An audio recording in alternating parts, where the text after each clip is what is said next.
Labdien! Mani sauc Līga Nagle, un šodien pie mums Audita akadēmijas studijā ir Mihēls.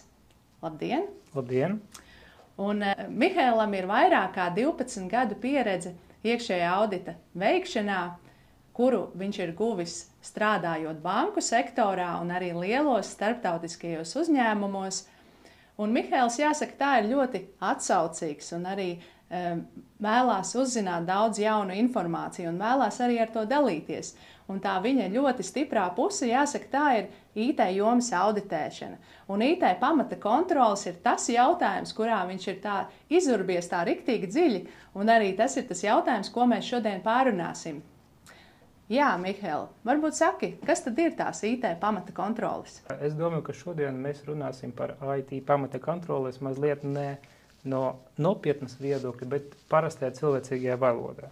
Tāpēc, pastāstot, kas tas ir pamatā IT kontroles, tas ir procesi, procedūras, kas nodrošina datu integritāti uzņēmumā, to pieejamību un uzticamību. Kā piemēram varam minēt paroļu politiku. Mēs visi zinām, ka ieejot jebkurā aplikācijā, Facebookā, Windows, jums jāievada paroli.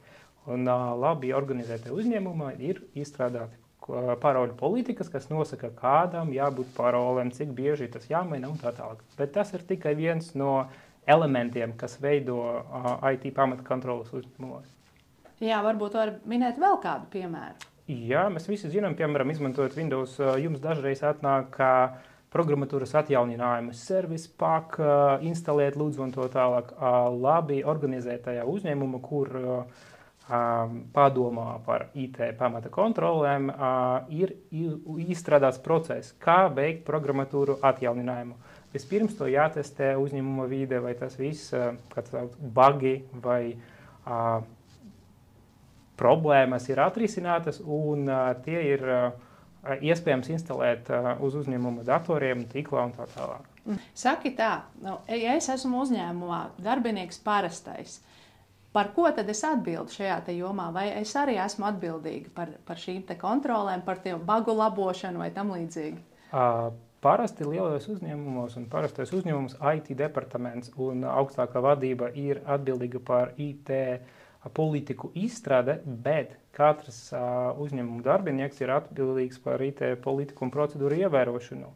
Un domājot par datu saglabāšanu, neizpaušanu un tā tālāk, jo mēs visi zinām, ka strādājot Eiropas Savienība, GDPR vai personu datu aizsardzības regulā nosaka, ka mēs visi atbildīgi par datu saglabāšanu, drošību un pieejamību, uzticamību.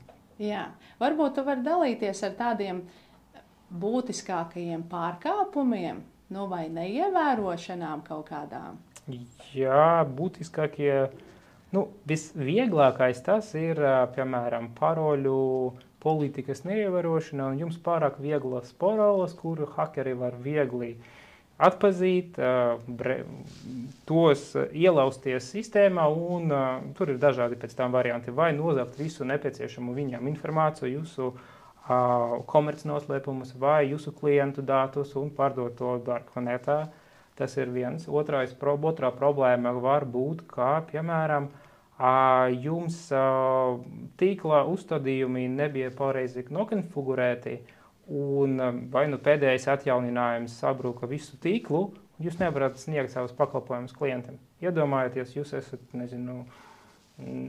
Rīgas siltums vai kaut kāda liela tirzniecības ķēde, un vienā mirklī jūs nevarat vienkārši savus klientus apkalpot. Jūsu darbība apstājās, un jūs gaidat, kamēr mūsu draugi IT pusē salabos un atjauninās darbību visām nepieciešamām programmatūrām, vispār tīklām.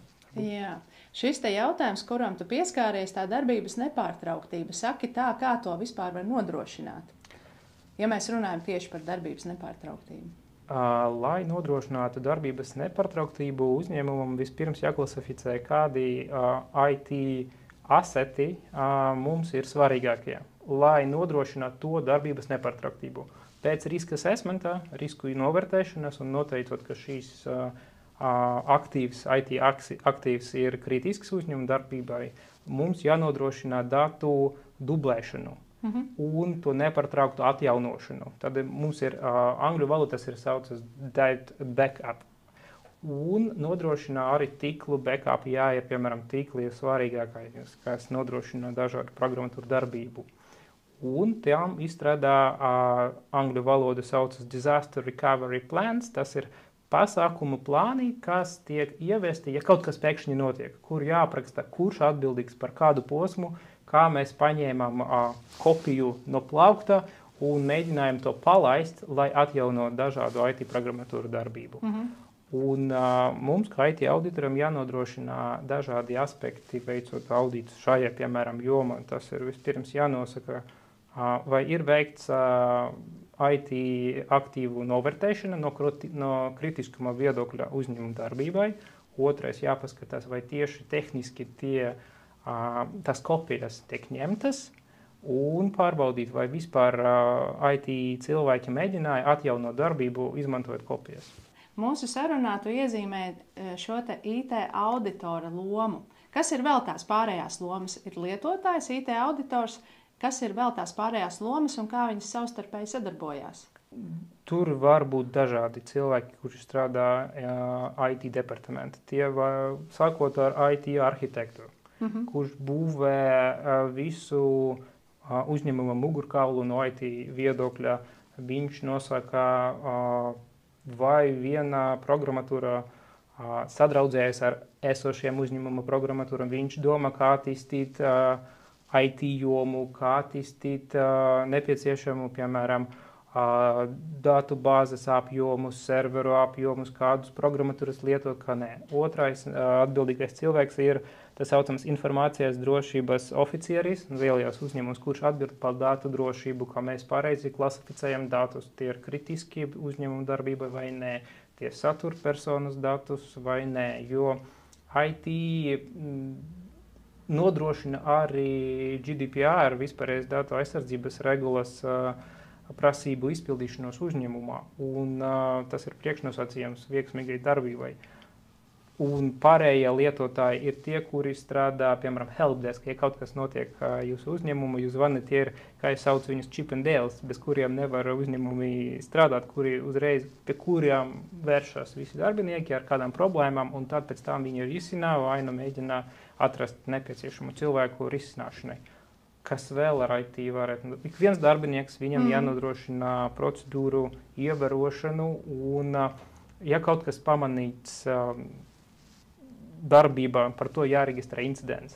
Tad arī tādējādi viņš nodrošina, ka incidenti ir laicīgi reģistrēti, paziņoti, un atbildīgie cilvēki laicīgi par to uzzina un sāk risināt.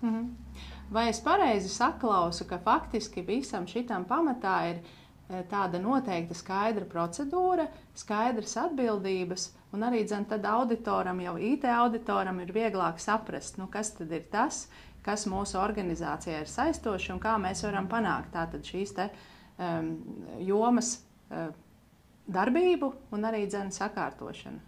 Jūs runājat par ideāli sakārtotu vidi, kur, teiksim tā, IT departamenta brieduma stadija, attīstības stadija atrodas augstākā līmenī, kur visi procesi ir dokumentēti, visi procesu apraksti ir uz vietas, laicīgi atjaunoti, lomas un atbildības ir sadalītas, ir veikta IT aktīvu reģistrācijā, to klasifikācijā. Jūs runājat par ļoti attīstīto uzņēmumu no IT vides viedokļa, bet pārsvarā, jo mazāk uzņēmums, jo grūtāk to dokumentēt, jo tas prasa laiku to visu dokumentēt, un diez vai visi IT cilvēki ir mīļi dokumentēt. Viņi mīļ visu strādāt, ātri zināt un ātri izdarīt, nevis to sākotnēji aprakstīt, pēc tam ieviest, ievērot, atjaunot un uzturēt up to date. Saki, Audita akadēmijā tu māci, ja pasniedz mācības tieši par IT pamata kontrolēm. Varbūt vari saturiski iezīmēt, kas ir tas, kas ir šajā te programmā, ko tu stāsti? Līdz šim mums bija pasniegts kurs, kas saucās IT pamatu kontroles ne IT auditoriem, kur bija trīs galvenie pilāri, par kuriem es stāstīju un par kuriem es dalos ar savu pieredzi. Pirmais bija vispārēja informācija, kas tas ir par IT kontrolēm, kādi tie ir. Otrā lieta bija par to, kā veikt auditus, konkrēti kādi ir iespējami riski katra no tā IT kontrolē un kā veikt, kādus jautājumus uzdot, kādu informāciju pieprasīt. Tieši sagatavot auditorus, kuriem varbūt līdz šim nebija IT pieredzes, veikt savu pirmo auditu IT jomā. Un trešais punkts, tas bija case studies, kad mēs pamazām uzreiz tajā kursā mēģinājām iegūtas zināšanas pielietot praksē. Un pēc tam izrunāt, kas bija pareizi, kas bija nepareizi, uz ko jāskatās, uz kādiem aspektiem jāskatās. Tas bija pirmā lekcija. Drīz mums nāks klāt arī otrais cikls, otrais kurs, kas sauksies IT pamata kontrols ne IT cilvēkiem vispār. Tur būs lielāks uzsvars uz to, ka tas nebūs par auditēšanu. Tas būtu pastāstīt par IT pamata kontrolēm cilvēciskajā valodā, lai cilvēkiem, kuriem nebija līdz šim pieredzes tajā jomā, viņi uzzinātu, kad viņam saka, kas tas ir disaster recovery plan, vai kā tas būtu, lai viņš saprastu par to, kādi ir tīkli, kāda tīkla veidi, piemēram, pāroļu, mēs tagad runājam šodien daudz par pāroļu politiku, kādam tā ir jābūt labai politikai. Ar piemēriem no dzīves, kā ikdienas darbā cilvēki, kuri nav IT darbinieki, sastopas ar pamata IT kontroli. Paldies, Mihail! Es domāju, ka mēs varam droši pieteikties mācībām, un lai būtu gatavi ikdienas situācijām, kas ir saistītas ar IT vidi, lai mēs zinātu, kas ir tie galvenie aspekti, kam mums ir jāpievērš uzmanība un kā mēs varam virzīties uz priekšu. Paldies! Paldies vēlreiz! Visu labu! Paldies jums! Visu labu!